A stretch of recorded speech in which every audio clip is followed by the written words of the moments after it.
So who did your nails? Oh, just on Rylane. I see. Nail tech called, his name is Mr. Henry. Oh. He did my nails. See, everything you get done on Rylane.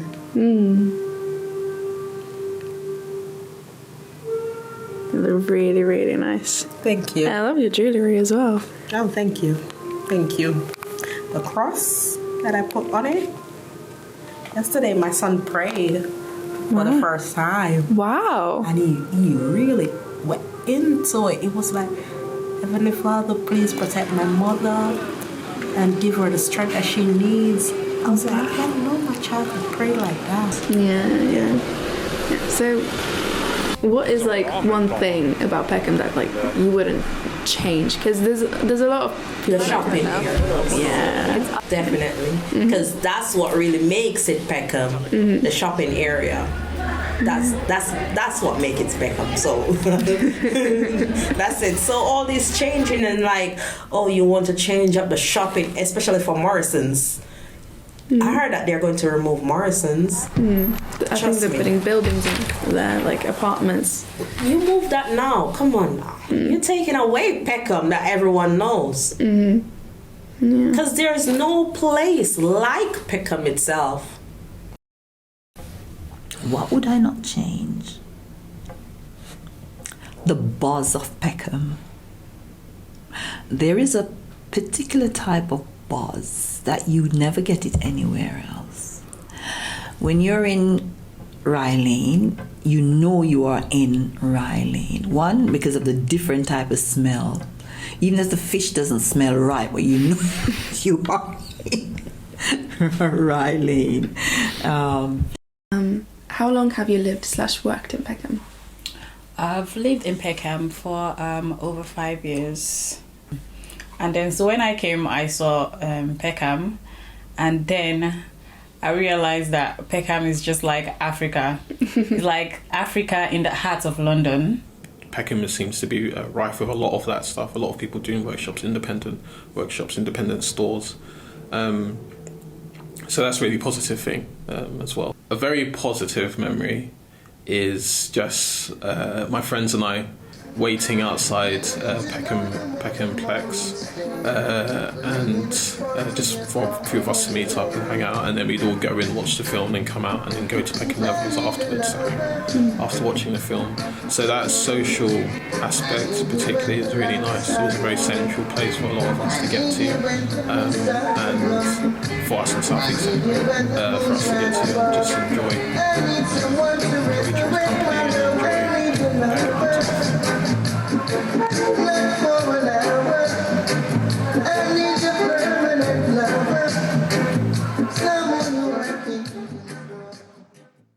Because just that walk from the station to your house is it can be dangerous. It can feel dangerous, even if no one will do any harm. I understand as to why people would say they're a bit more fearful to come to Peckham. However, in the daytime, it is full of life, it is fun, and even at night there's some really beautiful things to experience in Peckham.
Hi, Papa. So we're still okay to go to Nan's for lunch on Sunday?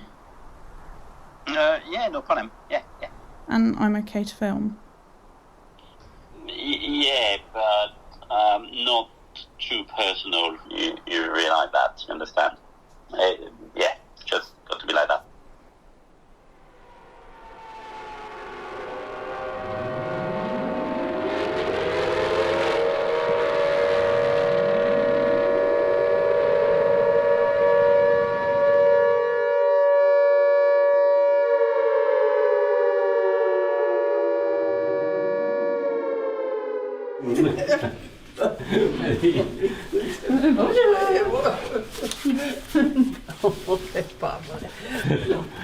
On enlève nos chaussures. Hein. Oui, parce Ouais, que les vôtres, voilà. Attends, on enlève les chaussures. Et vous les mettrez derrière la porte, là, vous pouvez les mettre derrière la porte. C'est surtout celui de Joe, alors là. C'est Joe, là. Joe, il a ouais, les chaussures toutes sales. Il va mettre les chaussures. Vas-y, Il va mettre les chaussures. Attends, voilà. Donc, t'as deux. Ouais. Celle-ci, elle est agrandie. Ouais, Donc, tu ouais. vois, ça, à mon avis, c'est qui ça? D'après toi, ça peut être nos. Ah ben c'est les arrière-grands-parents, ça c'est voilà. Mandidine, nous on appelait Mandidine et puis le grand-père Paul. Ouais. Donc, Avec leur fille, avec ma mère, là, ça c'est ma mère, ça, avec Anne-Marie, avec moi.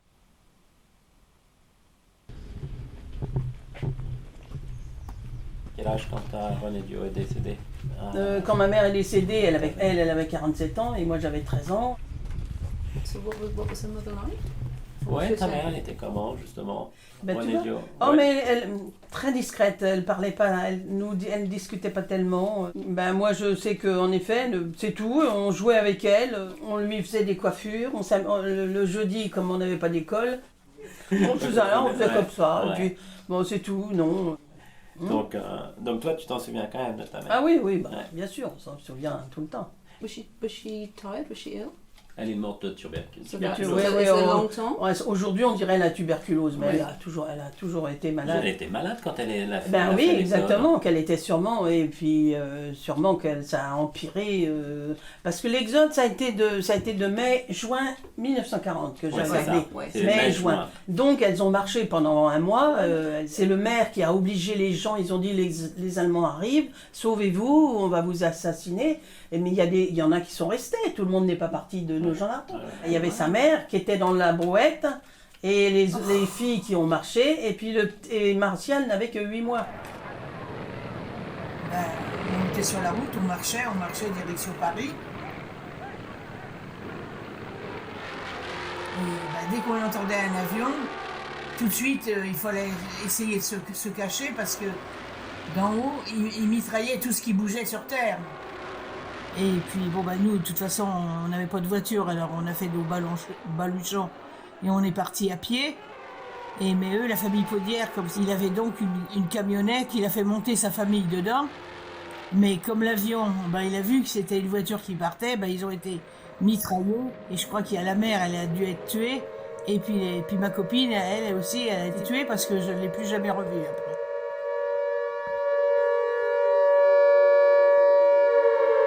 Et donc ça a pris un mois pour aller quand même de nos gens à. Ah bah, tu te rends compte, il y a quand même 100 km. Et ben tout à pied. Et moi, ce que je comprends pas pourquoi, c'est pourquoi Gabriel Marteau, donc notre grand-père, il n'est pas parti avec eux. Ben, il était à la guerre, il faisait la guerre. D'accord. Il a fait 14-18 et 39-40. Il fallait pas lui en parler, il se mettait en pleurer plusieurs fois. Ah bah oui, il fallait Dès que pas tu lui... parlais de la guerre, tu as. Ah oui, il fallait pas lui poser de questions. Ça a été une phase... Puis le fait qu'il en soit revenu, tout de même, c'est déjà un miracle. Bien entendu, parce que il a plein de copains qui sont pas revenus, donc ça laisse des marques, bien sûr. Ouais. C'est terrible. Ouais.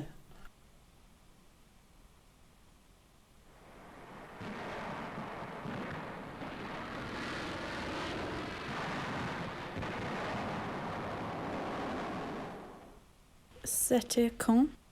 Quelle année que tu étais perdu?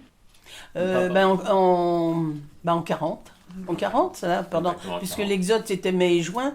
Mais donc toi, elle avait 8 ans. Ouais. Donc c'est vraiment parti Ouais. du mois de Et septembre. pour combien de temps? Pendant un an. Ils l'ont retrouvé un an après, ils l'ont ramené à nos gens un an après. Il y avait le service de santé qui faisait un tri de savoir où ils allaient nous diriger. Moi, j'ai été séparée de toute la famille parce que j'étais malade et que je ne pouvais plus marcher.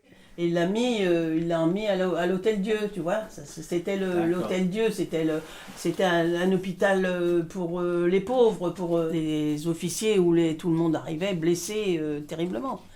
Ouais. Je n'avais qu'une hâte, savoir où était partie ma famille et comment je la retrouverais. Et comment ils sauraient que je suis là. Je n'avais qu'une hâte, c'est qu'on les retrouve et que de retourner à Nogent-l'Artaud.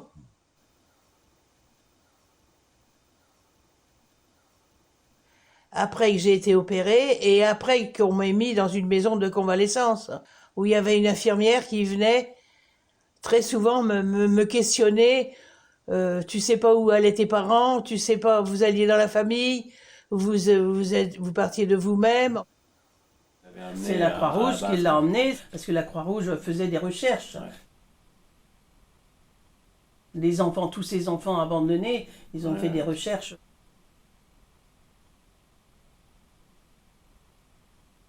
C'est une période noire. Hein, ça a été une période noire pour tout le monde. C'est la France au plus bas, bien sûr. Mais en même temps, je veux dire, quand tu vois ce qui se passe à la télé aujourd'hui... aussi, alors là, sur Israël, là c'est une catastrophe, là. Israël, encore, là, c'est effrayant. Ce qui se passe en Ukraine et tout, je veux dire, tu te rends compte que... bien sûr, c'est pareil, la même chose.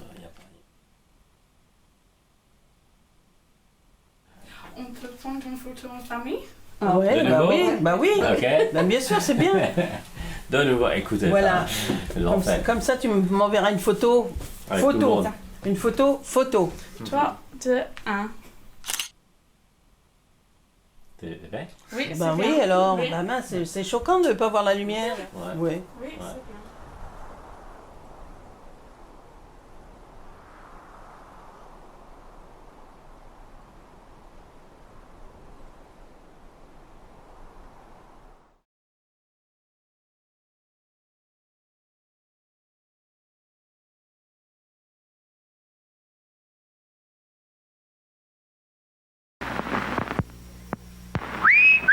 Hey, Susie Q, what's cooking with you? Your teeth look whiter than new.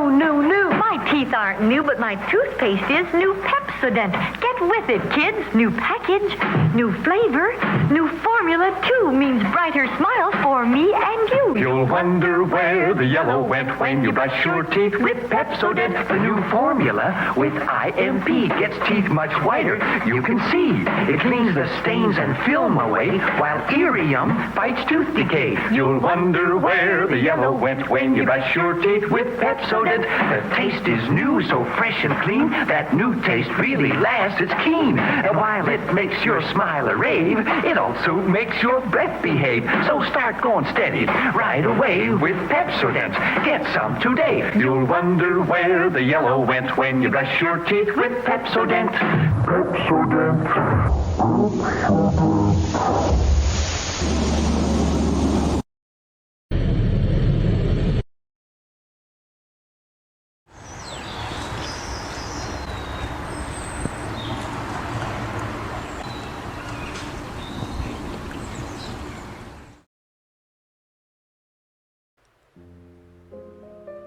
My teeth are falling out.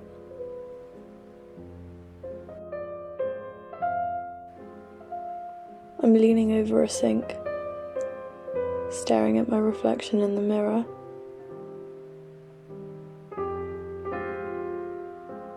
My jaw starts to loosen.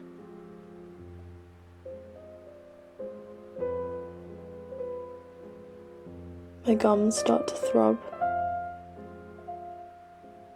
I feel my teeth cracking and crumbling, splintering.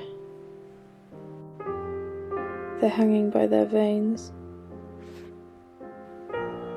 Shards start falling out of my mouth, into the sink. There's blood. Small drops at first, and then it pools. I don't know whose sink this is, but all around me is just white tiles,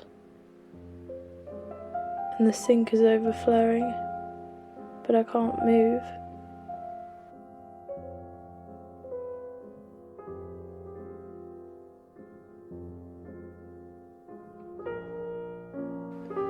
Why are my teeth falling out?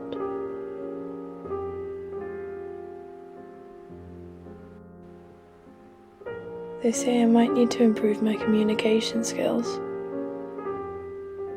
Or maybe I feel like I'm losing power somewhere in my life. In the animal kingdom, your teeth are your ability to survive, to protect yourself, to eat. Losing your teeth might mean losing your means to survive.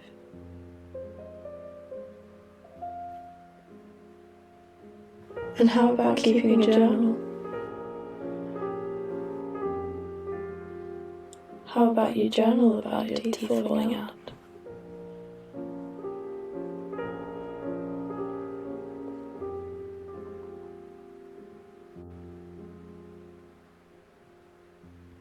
Maybe examine your communication skills.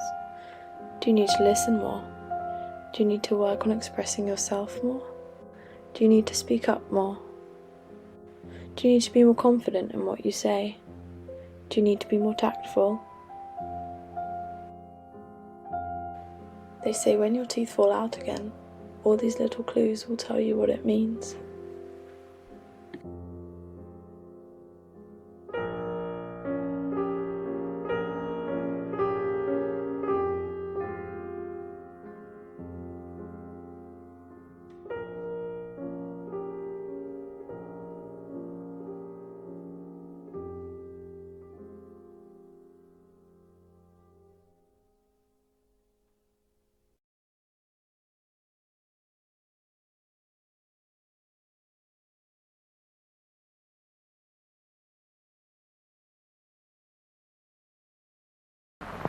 You'll wonder where the yellow went when you brush your teeth with Pepsodent.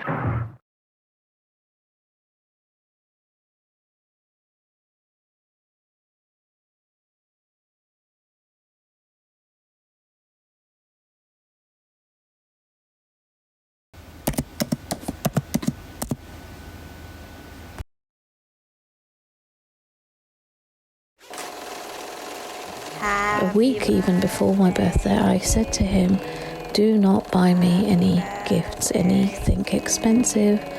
Just please don't, because I'm not ready to accept anything from you yet. Happy long life to you. Happy long life to you. Happy long life, dear mommy. Happy long life to you. Hip hip. Hooray! Hip hip. Hooray! Woo! Ah.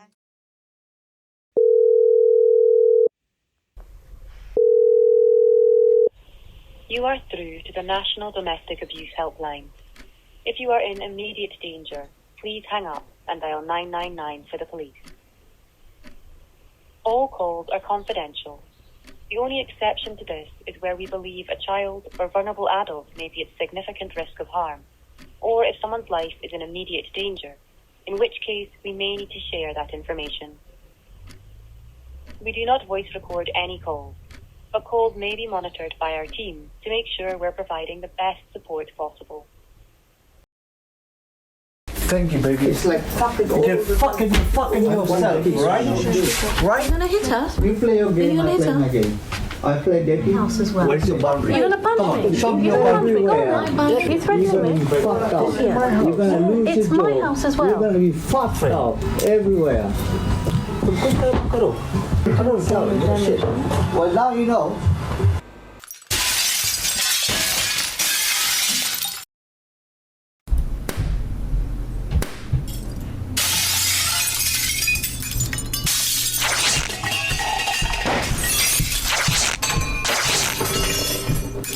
I'm dreaming just about something, and then I'm constantly just hearing like banging. I'm hearing banging and crashing. I don't know what it is in my dream. And then I woke up and I realized that the banging and crashing is actually not my dream, but the sounds of Papa popping balloons, throwing mum's presents away, and just crashing everything.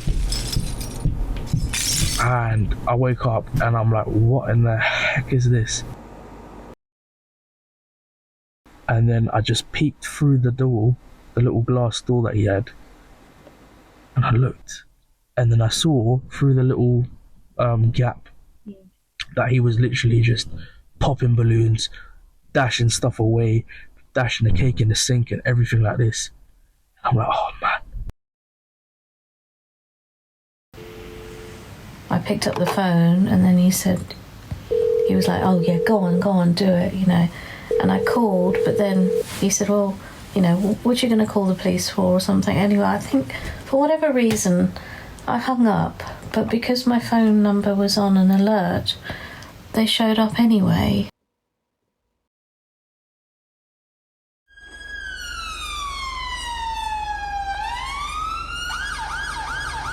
It's crazy because I'm like, I hope Mum just musters the strength to just call the police or something. I just hope she just does something. I'm seeing like red and blue lights just flashing outside, and I'm like, oh, it's probably an ambulance or something like that. But then those blue and red flashing lights, they weren't moving. I was like, what?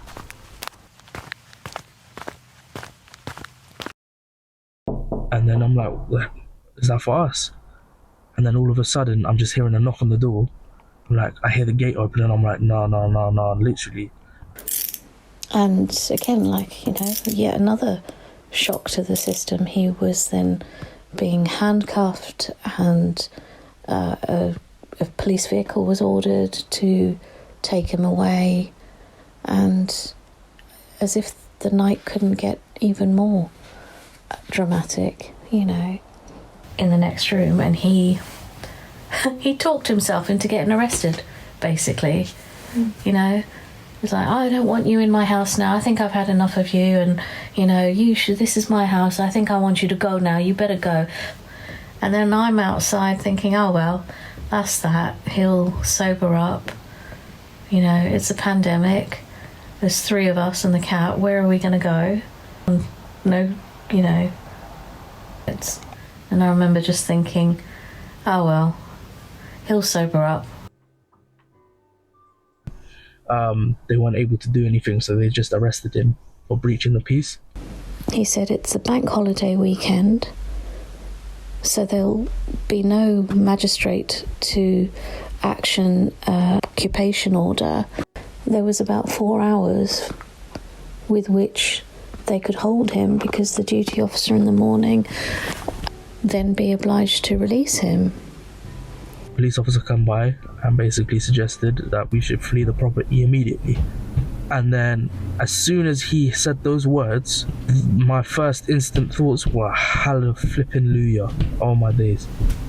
You two are just running around yelling at me, saying, Mum, move. I'll never forget that. Bea saying to me, Mum, move. We've got to go. We haven't got time. And you were both literally like throwing things in those black holes that we had. That was weird. When I finally got my act together and thought, okay, these kids are serious and this is happening, we are going, the very first thing I started picking up were all your photos. My baby's photos, because I've thought if he could destroy my birthday things, which were, I guess, insignificant by comparison, you know, for him, then what is he going to do with your pictures when he knows that they're the things that I would value the most? So I just remember like trying to grab as many pictures as I can, and you know, they were all in boxes, and it was quite yeah.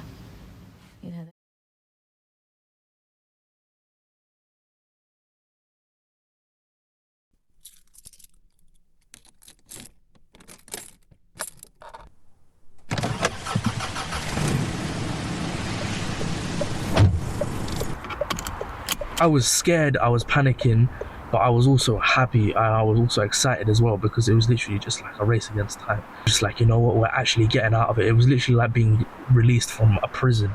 Like, it felt like one of those things where, in a way, we were escaping the house. Like, we were escaping somebody holding us hostage, in a way, as sad as it is to put it. That's how it felt. We drove off and it was still dark, so we were driving off kind of in the dark, and then obviously we got to the car park, the hotel, so we were literally in the car park just trying to walk around. Yes. Anyway, we couldn't check in, so we were literally there from about 8 o'clock in the morning until 2 in the afternoon before we could actually check in. That was horrible. And I remember we was just in and out of sleep, so literally we had the red Citroen C3 Desire.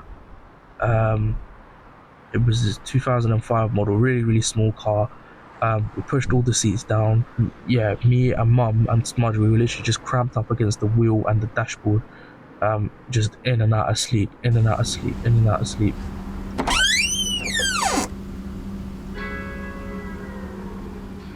Beavers are bringers of life. And then I'm thinking, oh my gosh, you know, this is really happening. We're doing it. It was just, I needed us all to be together, and it was so scary. And I thought, oh my gosh, maybe I should just turn around and go back, and he'll be sober and he'll say sorry and everything will be better.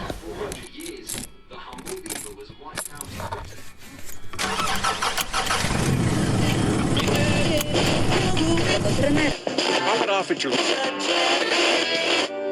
coronavirus pandemic has plunged Britain into its largest recession on record. The economy shrank by more than... Surreal. I couldn't think about anything except that, what am I doing here? Is this really happening? What is going to happen now? Where are we going to go after this? Took a look at, and I saw your brother's face. Rather than that anger or impatience, it was almost like a sense of relief that he just seemed to be actually more relaxed than I'd seen him in a long, long time.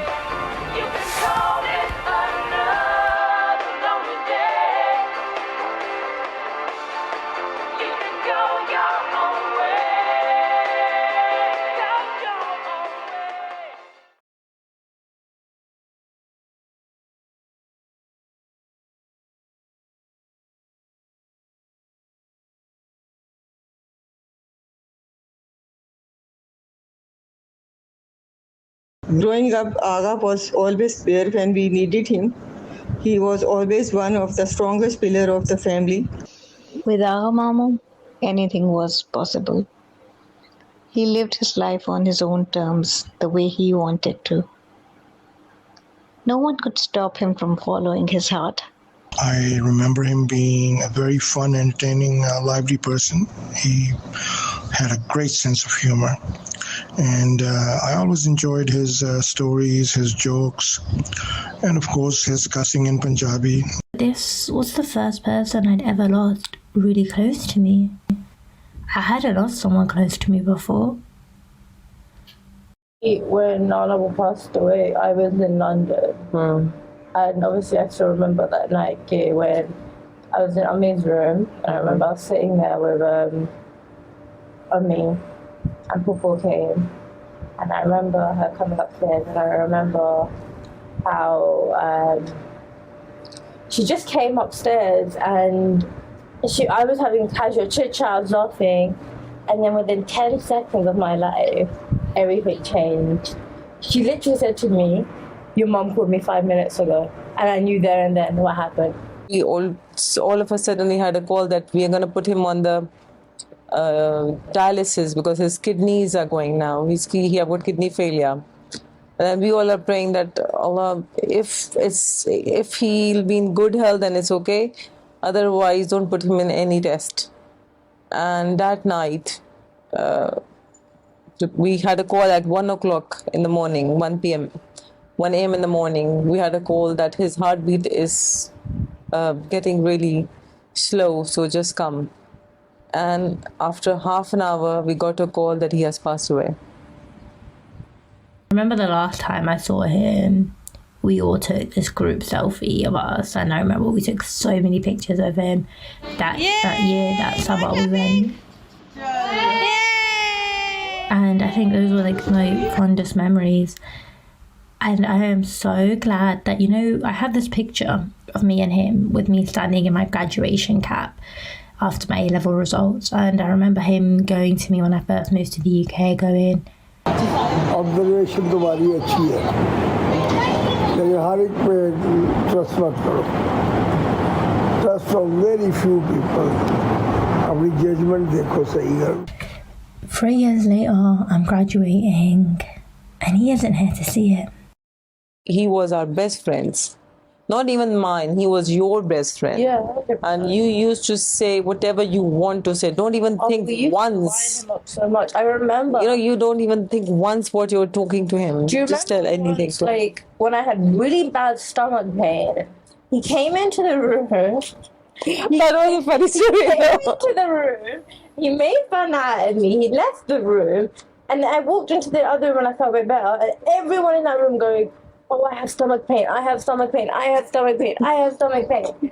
And then after that, every time he sees Ariba, he goes, "Ariba, I've got stomach he used to, he used to say "Mebimaru" all the time when he saw me. Mebimaru. And then you know what? When he first went in, obviously I didn't think it was that serious, and I used to be like, "Nanabu, Abko Gega Mebimaru."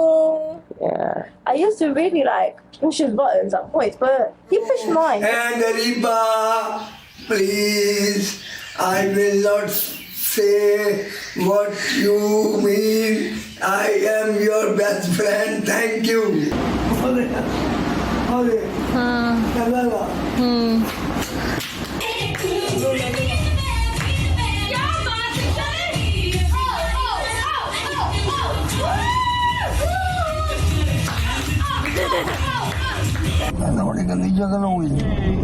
इतने सोने लगे हैं मरियम इतने सोने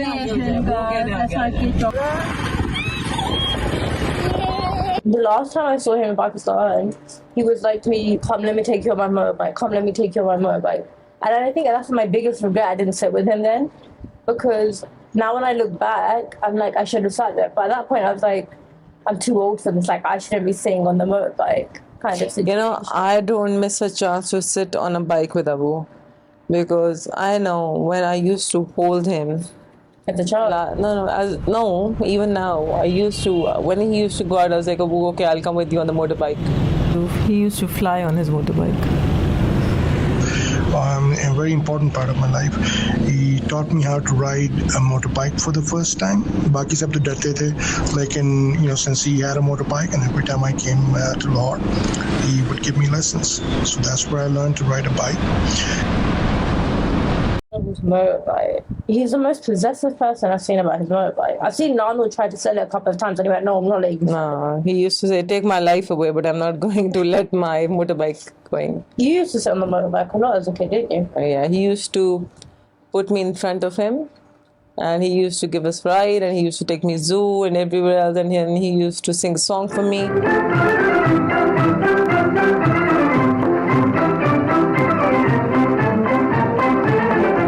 आओ बच्चों सैर कराएं तुमको पाकिस्तान की इसकी खातिर हमने दी कुर्बानी लाखों जान की पाकिस्तान जिंदाबाद पाकिस्तान जिंदाबाद बच्चों सैर कराएं तुमको पाकिस्तान की जिसकी खातिर हमने कुर्बानी दी लाखों जान की पाकिस्तान जिंदाबाद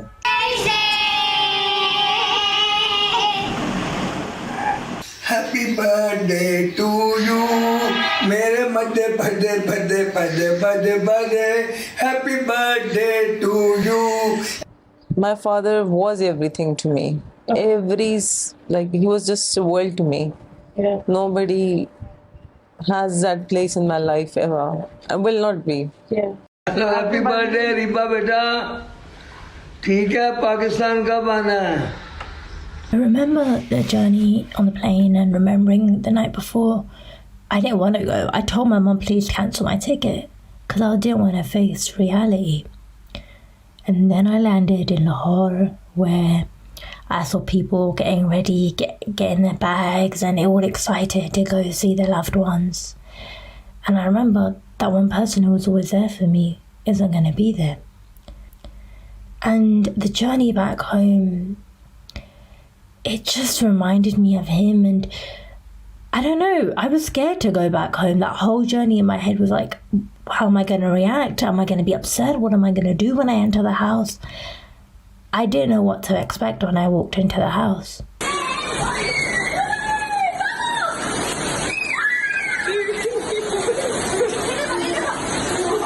I remember the moment I walked in, the house felt different. The vibe was different. birthday to you Mariam happy birthday to you Mariam हाँ अब तो नहीं है I walked into his bedroom and I saw the place where he always used to be lying down, and the memories flooded my head where everything that kind of happened in that room just reminded me of him.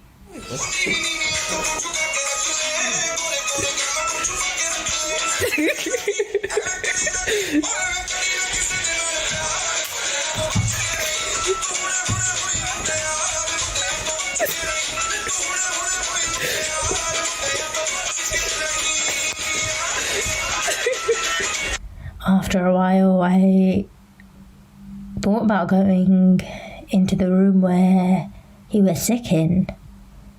It was my aunt's room. But I couldn't do it.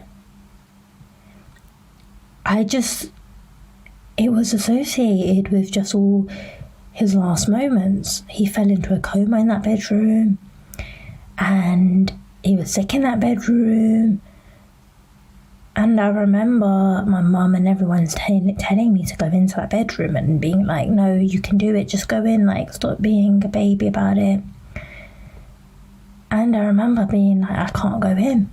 I just felt too anxious. And I think that's like the hard part to really, adjust to, is he's not here. But I guess that's the circle of life, right? We come and we go. Just didn't think it'd be this soon.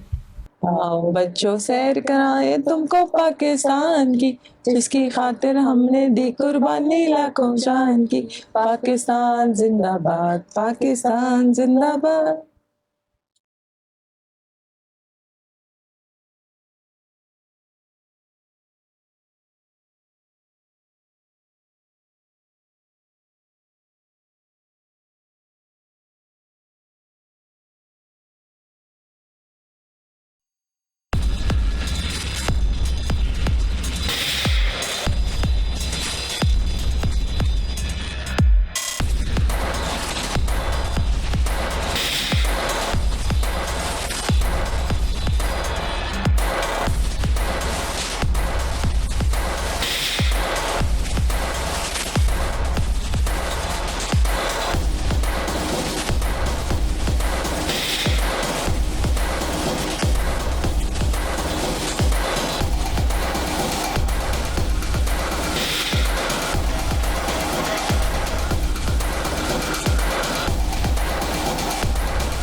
Born to estranged parents, Ellen's father emigrated to the US, leaving her and her mother alone in Great Britain. In order to support the child, Ellen's mother worked as a dressmaker and miller. However, working-class wages were substandard, particularly for women, and Ellen went to live with her grandparents in Bridgeton. There she lived an untroubled life. However, everything changed when her mother married a man from the factory. Soon, Ellen was forcefully dragged from a once joyful life to live with her new stepfather, a cruel man and tormentor who abused her often. When she was 11, he insisted she enter factory work as cheap labor, an industry built on child exploitation, often leading to disease and grievous bodily harm. She was later seduced, impregnated, and abandoned at the age of 16. Her pain was unsurmountable, with her attempted fleeing only exceeded by suicidal thoughts. However, when a second romance bore another illegitimate child, she refused to further entertain suicide, as despite the social shame, she longed for someone to finally love her, and never loved life more dearly than when her daughter was born.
first I didn't realize I needed all this stuff.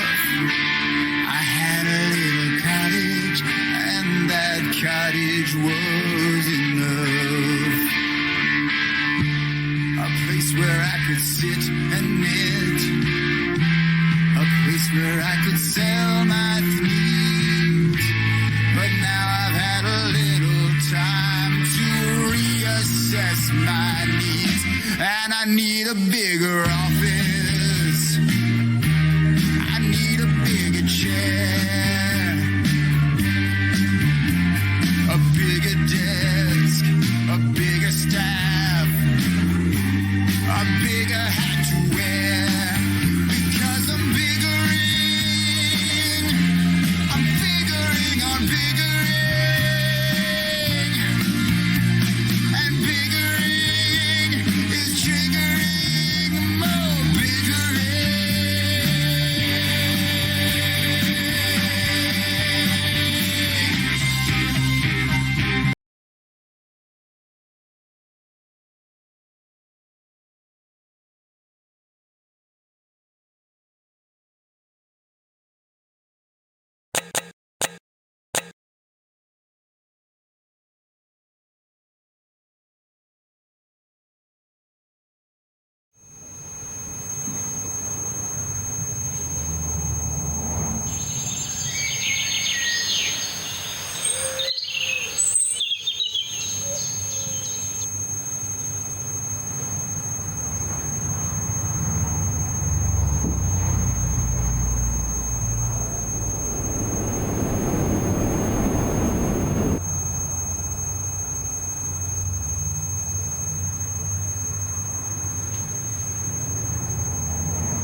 Oh, hi there.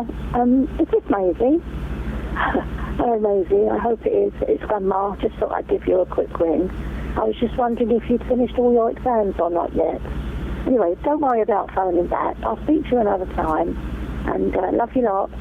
Speak to you soon. Bye-bye, darling.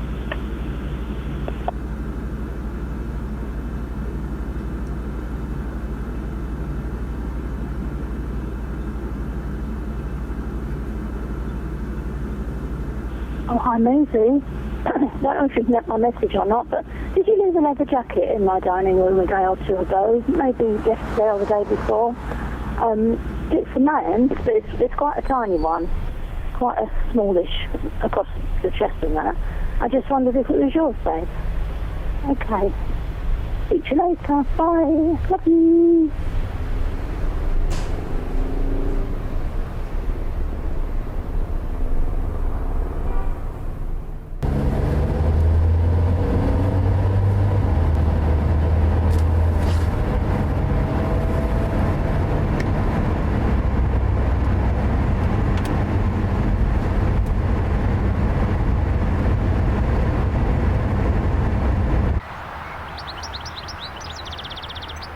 Oh, hi there, Maisie. I just had a call from your number, which I didn't get to the phone in time to answer it, so I'm just ringing you back to let you know that I'm up and about, I'm okay, and I'll talk to you whenever we get the opportunity to speak to one another.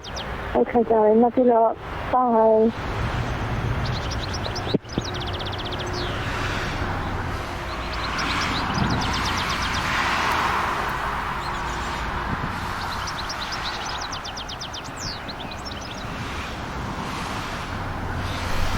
I don't know, I just felt that I wanted to be close to a church and what have you, and I spent some time in the church on my own, and then we had a walk around the graveyard and looked at, I remember Mum saying, oh my God, some of these graves go back to the 1700s.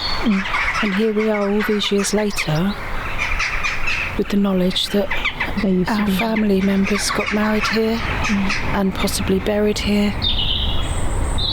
Incredible.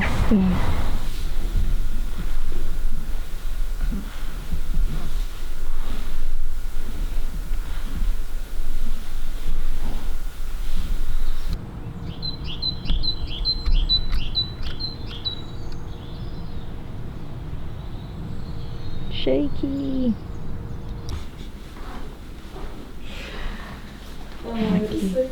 Oh! Oh, I love it so much. Oh my gosh. Sorry, that was not authentic at all. No, that was very cute. I love it. I love it so much. Bloody hell, Mum, you've done a good job there. Wow, I need some bleach to go down the back. But hasn't that come up well?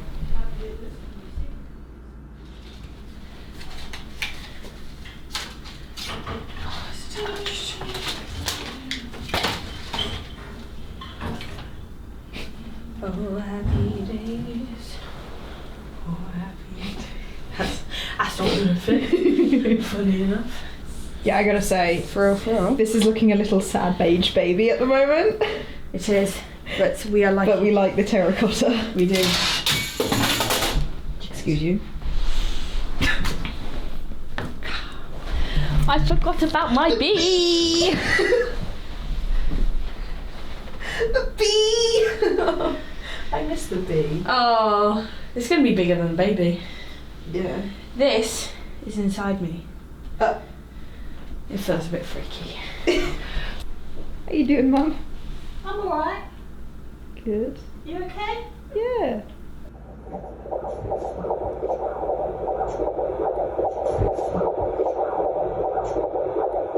Lovely.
tears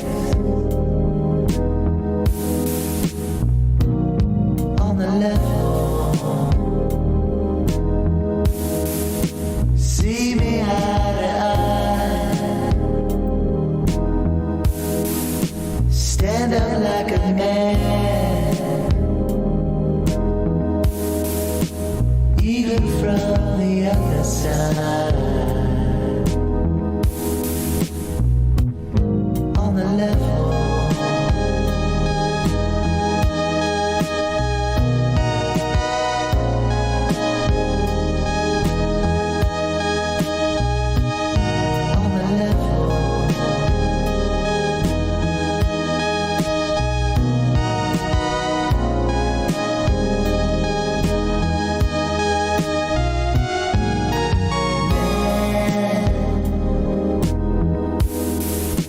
Never had a choice, never had a chance, never had a voice on the level, carrying a name. Fall into my family. Who's there left to blame?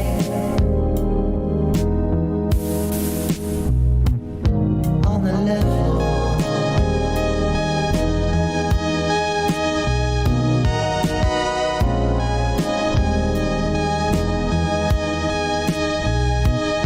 On the level.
I don't think I can do this anymore. Seeing you like this. It's been 2 years since Mum had...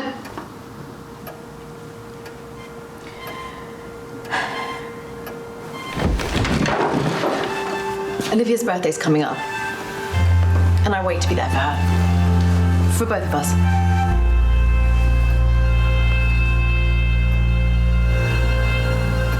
I'm going home tomorrow. I want you to come with me. If you change your mind, I'm going to be at the station at 11. Okay?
Train of thought.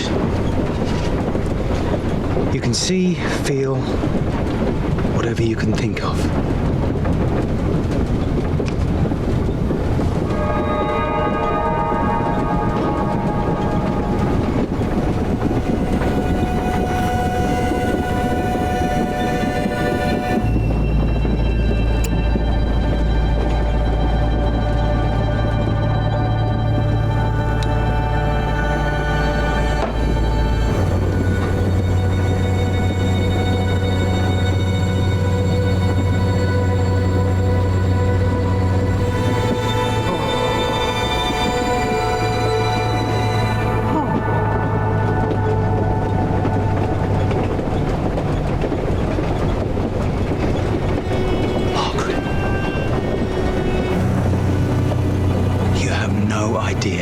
I've missed you. I know, darling. My life has no meaning without you. I'm lost without you. That's not true. You have Anna and Olivia by your side. But with you here, everything will be perfect. Paul, is this the life you want? Would it really be perfect? Yes. Have another chance with you. My love, our time has passed. You must think about making new memories now. Think about that person who needs you. Please, Dad. Dad. Please, I'm trying really hard. Leave me alone. I'm worried about you, Dad. You don't answer my calls. You don't visit me. You weren't there at the hospital. You weren't there for the birth of your own grandchild. I needed you, Dad, and you weren't there. Dad, please, I'm trying really hard. Dad, I need you. Mum wouldn't want us to be like this. Enough, Anna. I said, leave me alone. You wouldn't understand this pain.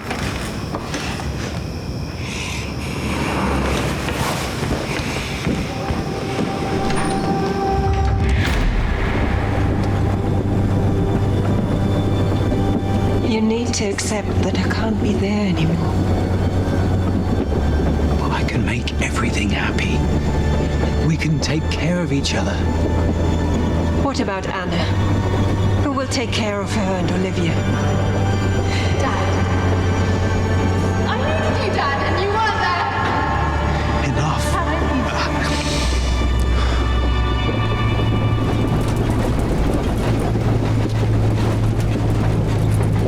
towards you.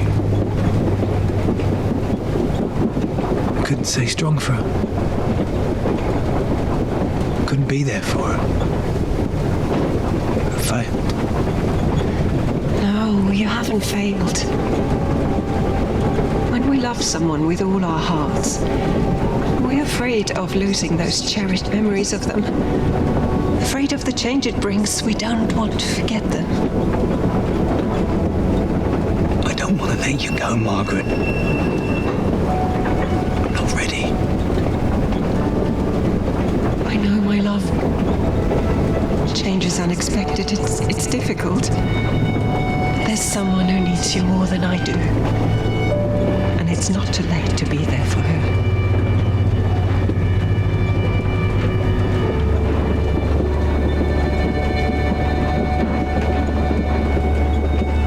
Look after each other. Explore the world as if I'm by your side. Capture the moments as you always do. And you will find your meaning there.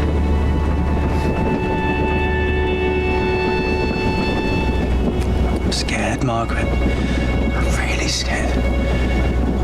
I know you are.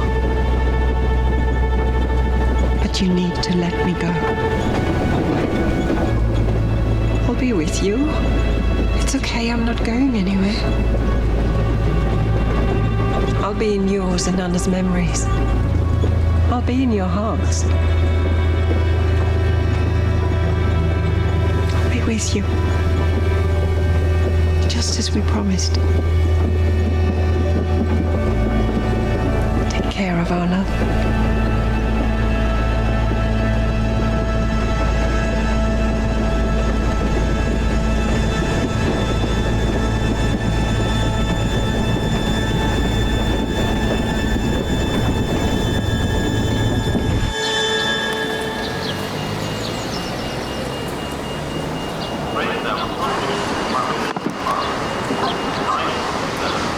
Dad?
I don't know, Lucy. I just don't trust him. I mean, why would I? You don't have to. You're my brother. You don't get a say in this. I'm sorry. I'm sorry, Lucy. Whatever, Oliver. I get you're trying to look out for me, but God, I just need...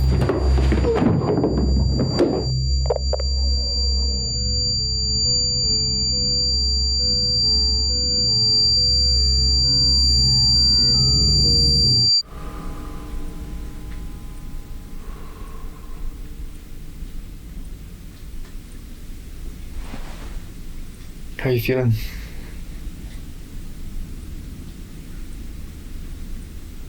Let's go back to mine. Take some time and think about your plans for this place. Plans? Yeah. What plans? I just can't be here anymore. Of course. Come on.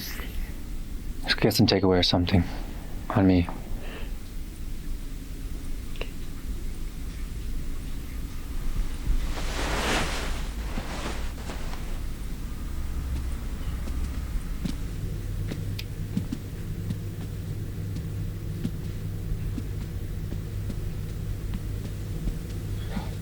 Lucy! Come back! Where are you going? Please stay!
Hello?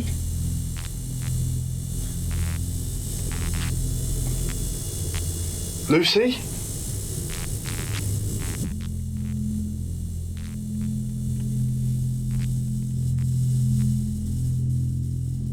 James?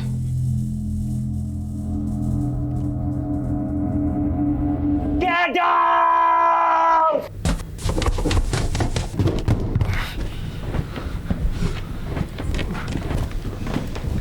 Leave!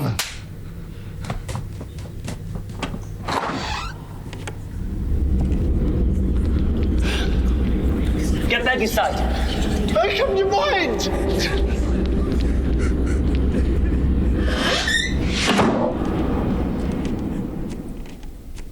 Sorry about that. Sorry? What was that? I thought you were still alive. What, so you were just messing with me? Well, what else are ghosts supposed to do? So the books? Yeah, that was me. What about the woman? Was that you too? No. I was just trying to be scary. She's different. She doesn't let us leave. Is there a reason you're still here? Maybe some guilt? Or something with your sister? What, like unfinished business? What's yours?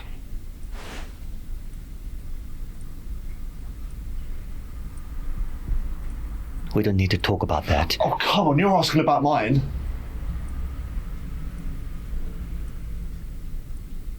I was a shit husband. And even a worse father. Happy?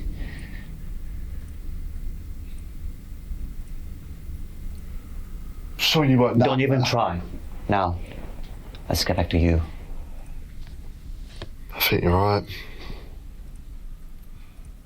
It's probably about Lucy.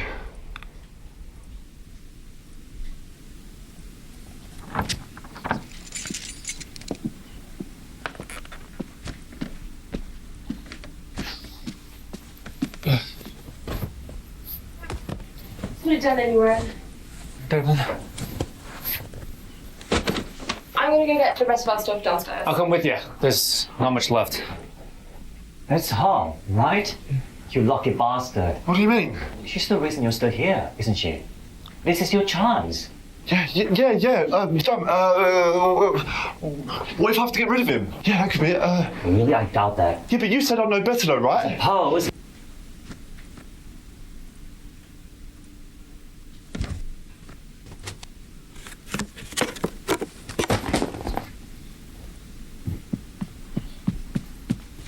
What was that?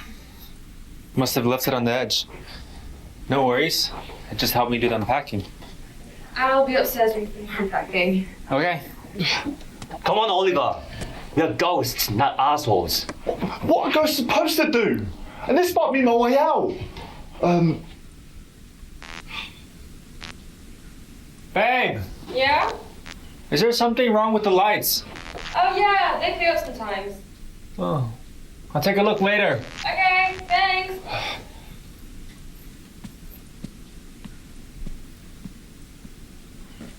This may be harder than I thought.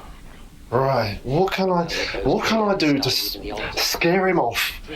Something big, something... Why would you? She seems happy with him. For now, yeah, for now. It doesn't feel right to interfere her relationship. Shouldn't you be more supportive of her? I am supportive of her. This is me helping her out. One last time. Both by day and by night. However, again Wednesday, Eastnairs was... What was that? No idea. It must have slipped or something. Are you sure? Yeah. Is it not working? No. There's a spare remote in the car. Let me go get it. No, please just stay. It's gonna be okay. Lucy, no, here! Lucy, hello! Oh, I'm back here, I'm not done haunting!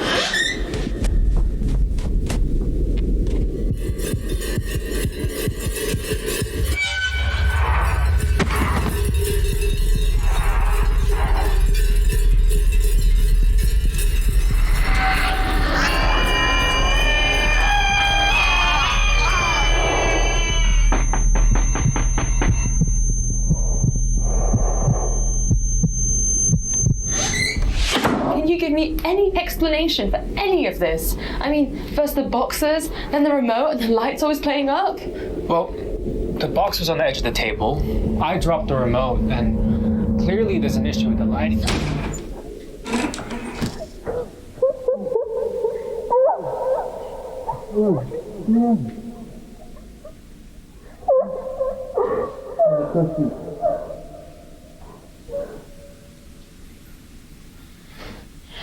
Everything's gonna be okay. James, you can't keep ignoring this. The door opened on its own. Look, I don't really know what's going on myself, but everything's gonna be fine. I got you. What if it's him? Oliver? Lucy. It's just that I keep getting this feeling that he's still here. I am. I'm here. I'm here. Sorry. I can't even begin to imagine what you're going through right now. Come on. Let's go to bed.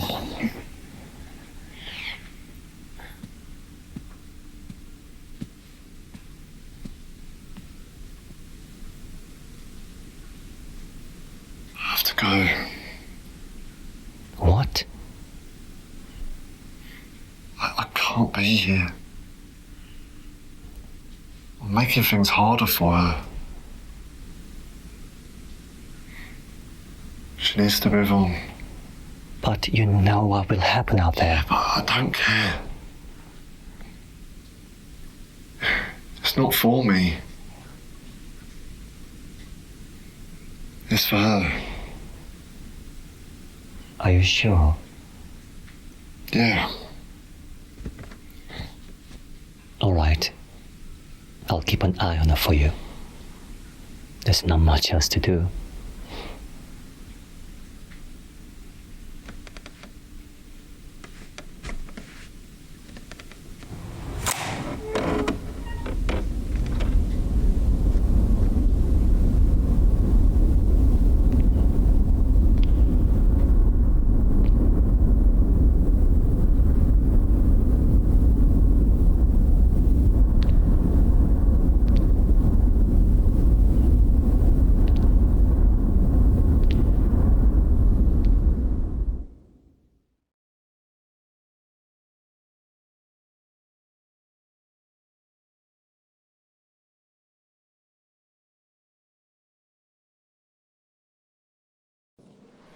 For our next guest, we're getting into a more academic mood.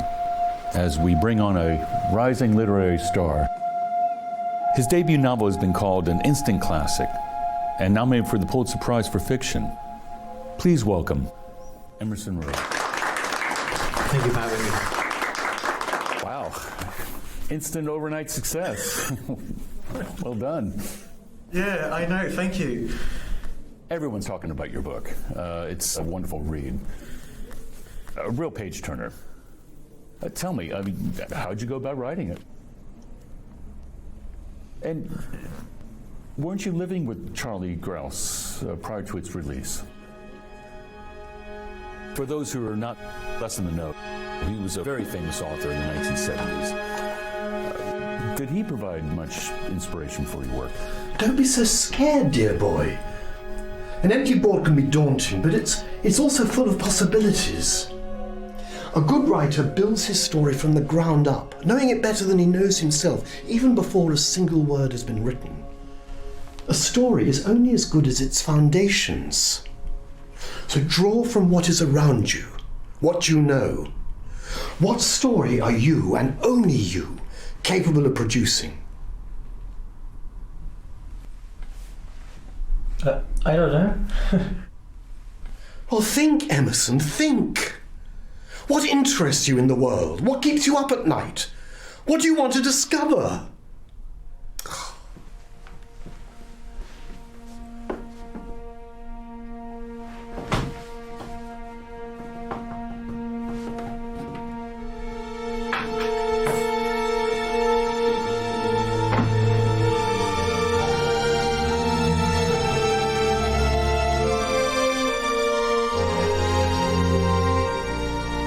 It's a start.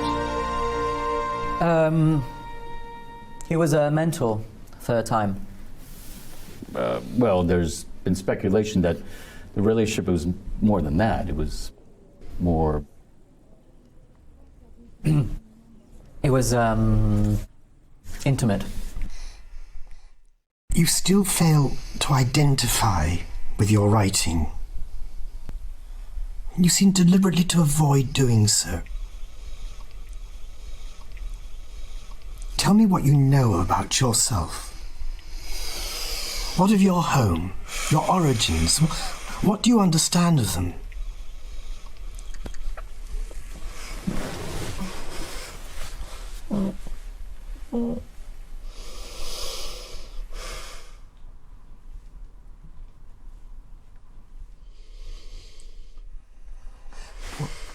Tell me a memory of your mother.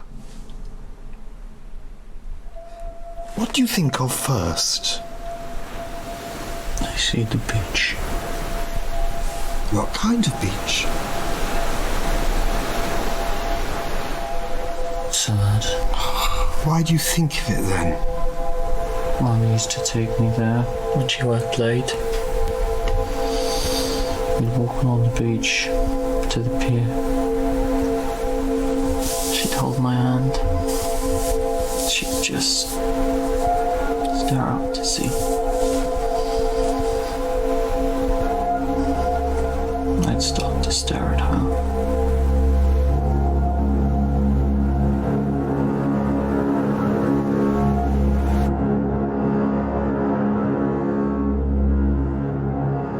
Could never really understand what she was thinking about.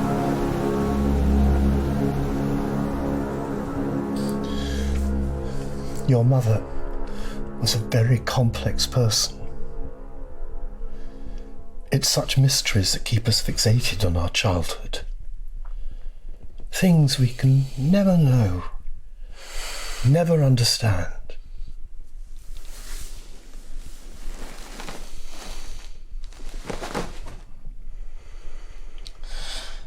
Things we can never do.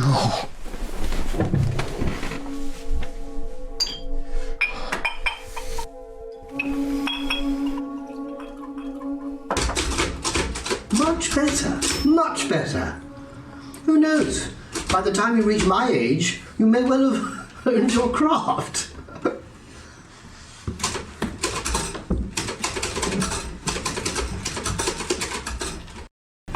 But I was very clueless at the time, so I found myself trying to replicate his own style of writing rather than finding my own authentic voice.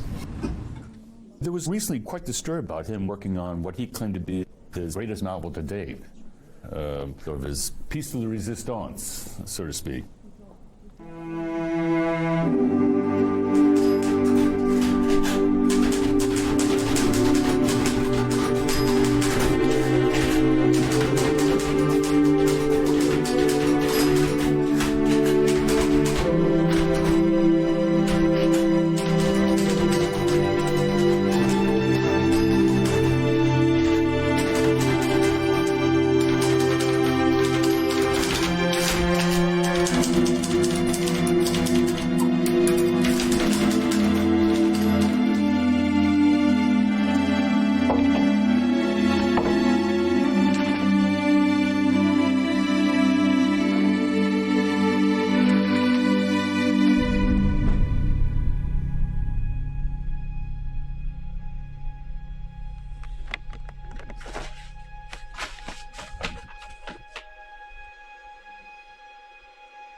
That his publishing deal fell through. That's right.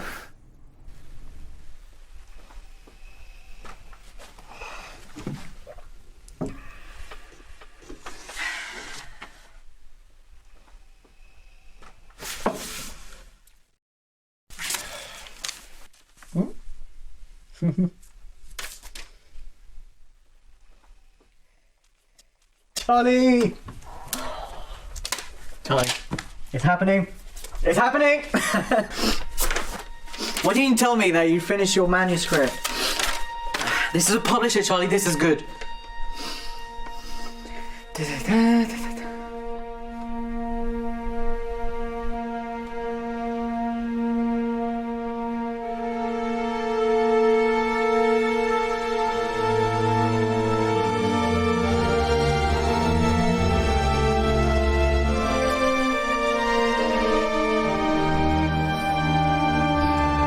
You had no right!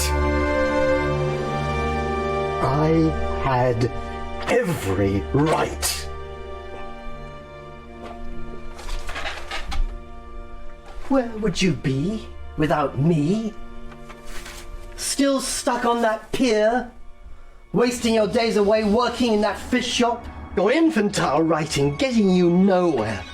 A wannabe author who never made it. What? Like you? You mean... How dare you! Have you any idea of the sacrifices I've made for you? All the hours I've wasted building you up when I should have been focused on my own work. I made you. I own you. You are my magnum opus. Oh, that's right. Run away. That's what you're good at. It's in your blood. What did you say?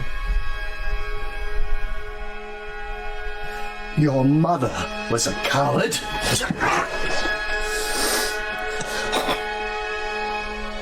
You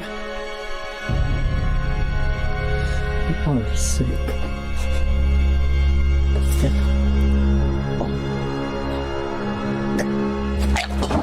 Emerson, don't you turn your back on me! Emerson! Emerson? Yes, I was aware also. That must have been very difficult. Not that difficult. I left at the time. It was a shame that things between him and I had to end the way that they did. But it turns out that he was not the man that he claimed to be. I'm sorry to hear that. Sorry. I'm in a much better place now.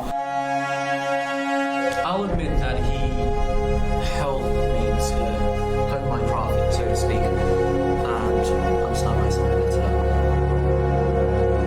But my biggest, truest inspiration to this day, and especially for this book, is actually my mother.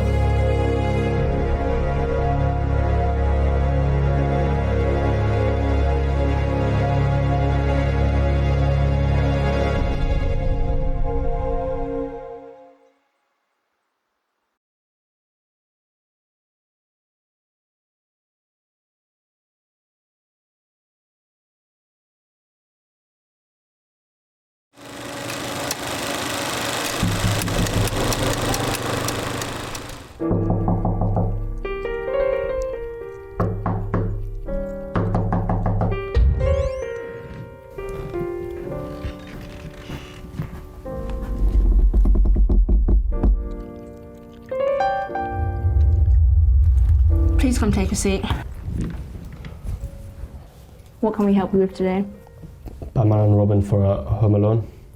Lost in New York. Original. Specialization. Timson and Zuckerberg. Budget. Cheapest one.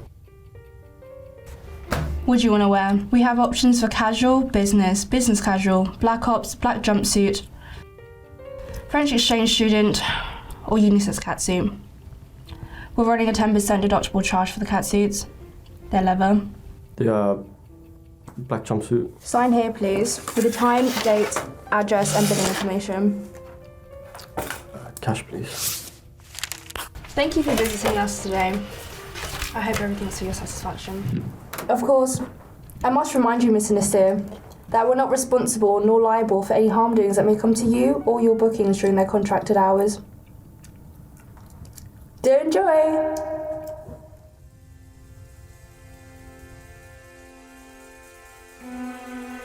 You look really nice, Nancy. Nervous about your first date? Fuck off. I'm not the one sitting here eating plain white bread, am I?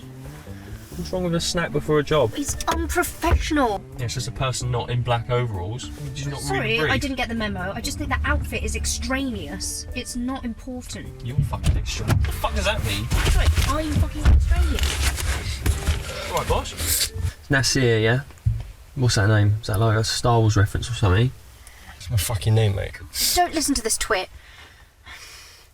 This racism's about as subtle as his references. And code names aren't mandatory, yeah? Yeah, alright, Nancy, just because yours a bit gay.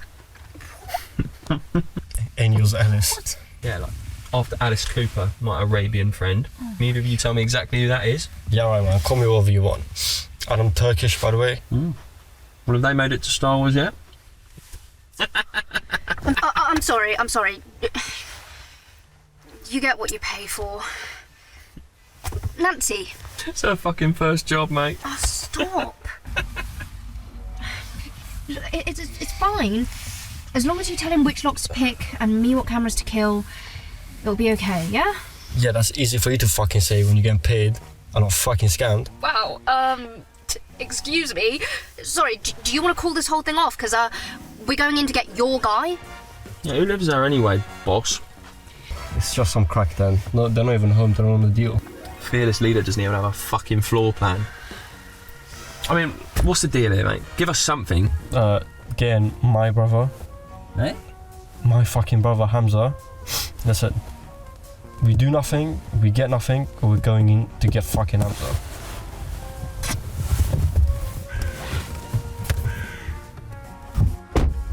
What? Alright, let's go fucking get Hamza then. Come on. Oh my god.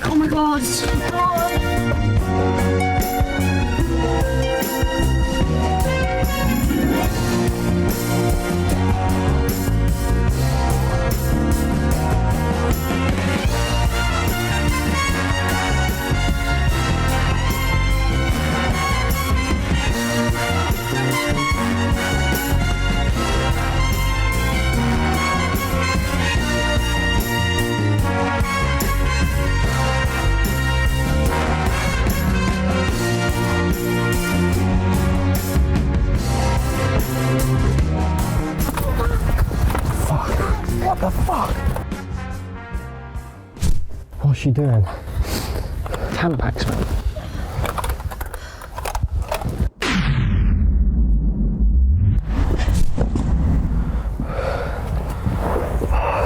I'm paying you to hold the fucking laser at a camera. Why don't you go to the police to get him instead?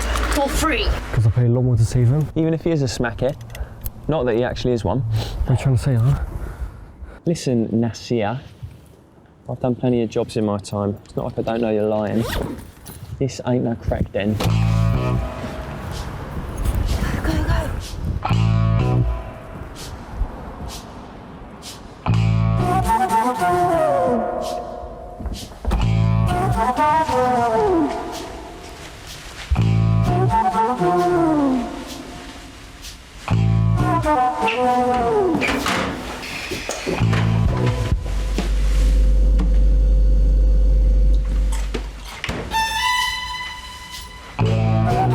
Oh, fuck me.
Fucking rats.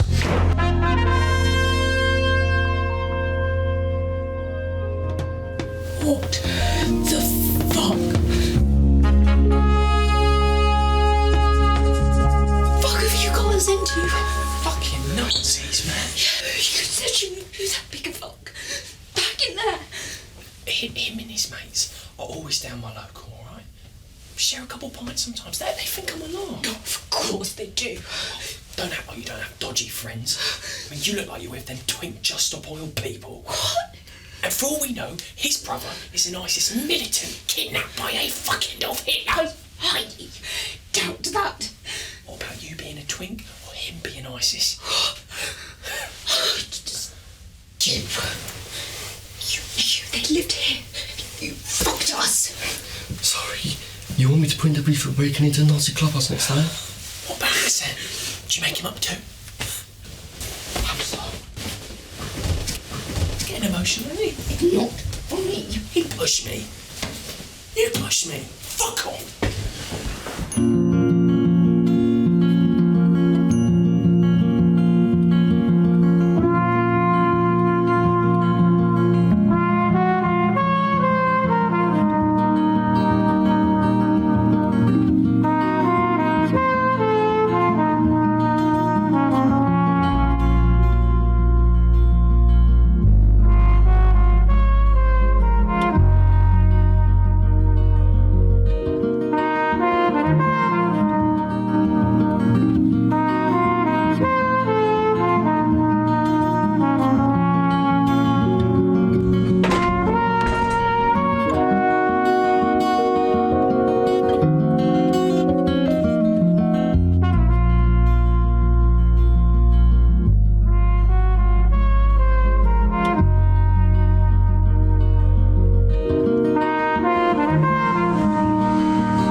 We stick it to my old drinking buddies. Proper. Consider it a sorry from white people. Everywhere. Save the tub off. Hamza's not dead.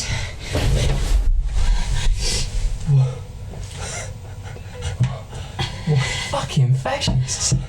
What happened to Don Maggia personally? First, we've got to deal with the illustrated man, though. Alright. Let's never start this bitch, eh? Okay then, come on in. Woo!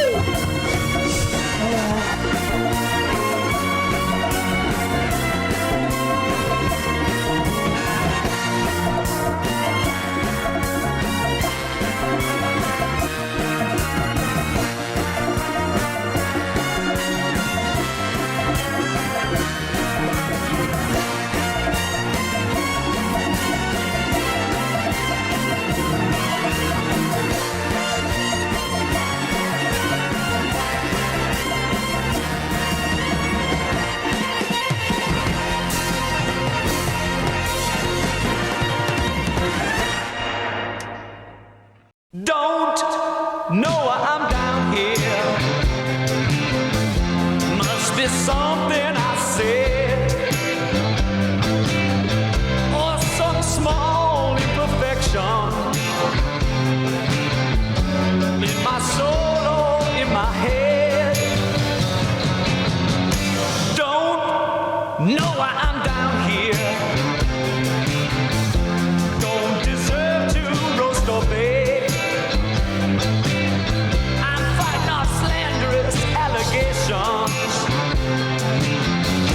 Why don't you give the kid a break?